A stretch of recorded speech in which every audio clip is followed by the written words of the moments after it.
The grocery store buzzed with the usual hum of everyday life. Shoppers strolled through the aisles, some deep in thought, others casually chatting. It was a bright, sunny afternoon in Compton, California, the very place where Snoop Dogg grew up. But today, the usual rhythm of routine was about to be shattered in the most unforeseen way. Near the produce section, an elderly woman, Mrs. Thompson, likely in her late 70s, stood adjusting her glasses. There was an impatience about her as she muttered under her breath while reaching for a bag of apples. With her faded cardigan and neatly pinned silver hair, she looked harmless, but what came next was anything but. At that very moment, Snoop Dogg, rocking his signature laid-back style, a blue Compton hoodie and jeans, stepped toward the fruit stand. He was calm, polite, blending into the store's flow with ease. One hand texted, the other balanced a basket of groceries. Then it happened. Mrs. Thompson suddenly turned, locking eyes with him. Her face changed, not subtly. Her lips tightened. Her gaze hardened. "You people don't belong here," she declared, loud enough for nearby shoppers to hear. Snoop froze. His fingers hovered over his phone as his eyes lifted to meet hers. Then, she took it further. "Why don't you go back to Africa, where you came from?" Her voice was sharp, piercing the air like a knife. The entire store stopped. Conversations died mid-sentence. A few shoppers glanced at each other, uneasy. Others pretended they hadn't heard. The once lively atmosphere was now thick with tension, so dense it felt like time had slowed. Snoop's face tightened in momentary shock. His brow furrowed. His grip on his phone stiffened. For a second, it seemed like he might snap back instantly, but he didn't. Instead, he took a long, slow breath. His expression unreadable. He was thinking. Mrs. Thompson? She wasn't backing down. Standing firm, still clutching her apples, her chin tilted defiantly. A young mother, Elena, hurriedly steered her child away. Over by the potatoes, Mr. Ramirez, an older man, glanced between Snoop and Mrs. Thompson, waiting to see what would unfold. The silence stretched. Then Snoop shifted his stance. Placing his basket down carefully, his presence grew in the quiet. His voice, when it finally came, was steady, measured, deliberate. "Ma'am," he began, his tone calm but firm, "do you even hear yourself?" It wasn't an attack. It was a mirror. A chance for her to reflect. But she wasn't interested. "I said what I said," she snapped, her voice rising. "This is MY country. People like you don't belong here." Gasps. From the bread aisle, Jessica, a young woman, clapped a hand over her mouth. The crowd stirred, murmurs growing louder. Yet Snoop, unshaken.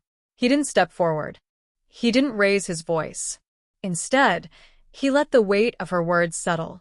"All right," he finally said, nodding slowly. His calmness was unsettlingly powerful. "Let's talk about that since you brought it up." The room held its breath. What followed wasn't a clapback. It wasn't rage. It was history. "You said I don't belong here," he repeated, locking eyes with Mrs. Thompson. "Well, let me tell you exactly where I come from."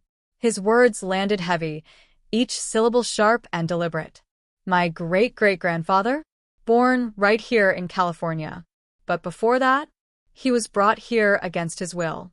Forced to work, treated like property. And yet, he helped build this very country." Mrs. Thompson's lips thinned, but she stayed silent. The crowd? Transfixed. A man over by the dairy aisle, Tom, put his phone down. The Wilsons, an older couple, whispered but kept their eyes locked on Snoop. "My grandfather?" Snoop continued, his voice steady but gaining strength. "He fought in Korea, risked his life for this country, came back home only to be treated as less than. Couldn't sit at the same counters, drink from the same fountains. But did he leave? No. Because he still believed in America, even when it didn't believe in him." Silence. Even the low hum of the refrigerators seemed to fade. "And my parents?" Snoop went on, his voice softening, but never losing its power. "They fought too, not with guns or fists, but by being who they were. My mother? A teacher. Spent her life educating kids on love, on equality. My father? A community leader. The kind of man who, if he saw you stranded on the side of the road, would stop and help you, without hesitation. He let the words hang in the air before speaking again, his gaze still locked on hers. So, you're telling me I don't belong here? That I should go back to Africa? His voice was steady, but now there was a trace of sadness beneath the calm. Snoop shook his head slightly. Ma'am, I am just as much a part of this country as you are, maybe even more. Because my family, they paid for this land in blood, sweat, and tears. Mrs. Thompson's face flushed. Her hands, still clutching her apples, trembled slightly. She opened her mouth as if to respond, but stopped. The words caught in her throat, refusing to come out. Snoop took a step back, his composure unshaken. I could have just walked away, he said, this time addressing everyone around them. But what good would that do? Ignorance doesn't change in silence. It's up to us, all of us, to be better. Better than words like that. His words lingered, their weight undeniable. But the story? It wasn't over. What happened next would speak even louder than anything that had been said. The silence after Snoop's words was thick. For a moment, no one moved. Mrs. Thompson's face was a storm of emotions, anger, embarrassment, and something deeper, something that looked almost like shame. She glanced around, searching for support. But there was none. Then, a middle-aged man in a baseball cap, Derek, stepped forward. He's right, Derek said, breaking the quiet. His voice wasn't loud, but it carried conviction. We've got to be better than this. His words seemed to snap the crowd out of its trance. A woman near the frozen foods, Mrs. Garcia, nodded. My father fought in that same war, she said, her voice trembling. He always told me, the only color that matters is the red on the flag. The murmurs grew. From behind a cashier counter, Ava, a young worker no older than 20, called out, I've never seen anyone handle something like that with so much grace. Thank you. Mrs. Thompson, now visibly shaken, gripped her cart tightly. She didn't apologize. But the fire in her eyes? It had dimmed. When she finally found her voice, it was quieter, almost pleading. I didn't mean, but she stopped herself. Snoop turned back to her, his expression now gentler. It's not about what you meant, he said. It's about how it came across. Words matter. Actions? Even more.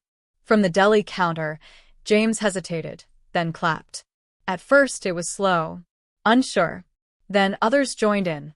The sound grew. People weren't just clapping for Snoop's words. They were clapping for the courage it took to confront hate with dignity. Mrs. Thompson looked around one last time, her face pale, before quietly wheeling her cart toward the exit. As she disappeared through the doors, a few shoppers moved toward Snoop. One woman, Tanya, placed a hand on his shoulder.